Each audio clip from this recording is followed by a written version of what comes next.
Speculative concepts of a connected world. In the early 60s, many years before the first Apple personal computer, a young thinker, Ted Nelson, had his own ideas about creating a computer network.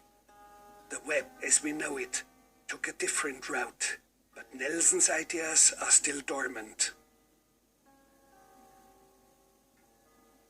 It was an experience of water and interconnection. I was with my grandparents in a rowboat in Chicago, so I must have been 5 years old, and I was trailing my hand in the water. And I thought about how the water was moving around my fingers, opening on one side and closing on the other. And that changing system of relationships, where everything was kind of the similar, kind of the same, and yet different, that was so difficult to visualize and express. And just generalizing that to the entire universe, that the world is a system of ever-changing relationships and structures, struck me as a vast truth, which it is. And so interconnection and expressing that interconnection has been the center of all my thinking.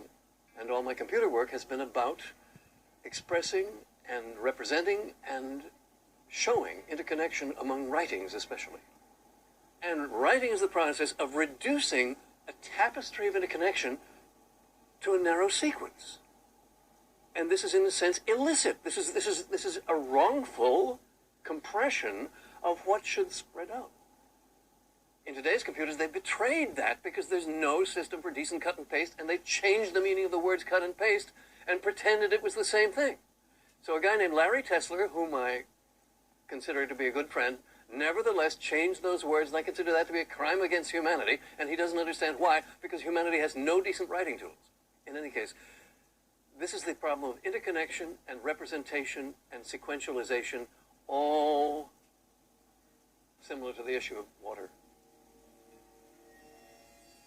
So here we have a parallel presentation that shows quotation connected to its original context. In the beginning, God created the heaven and the earth. And where is that from? That is from the King James Bible. So we can step down to the next quotation.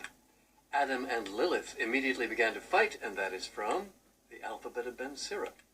And so as we pull back, we can see successive pages coming up to connect with their sources or with their linked contents.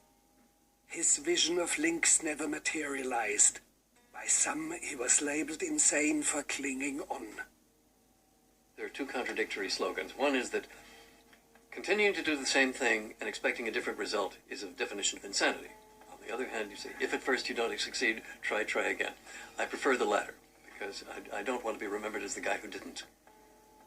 No, to us, you appear to be the only one around who is clinically sane. No one has ever said that before. Usually I hear the opposite. Thank you very much.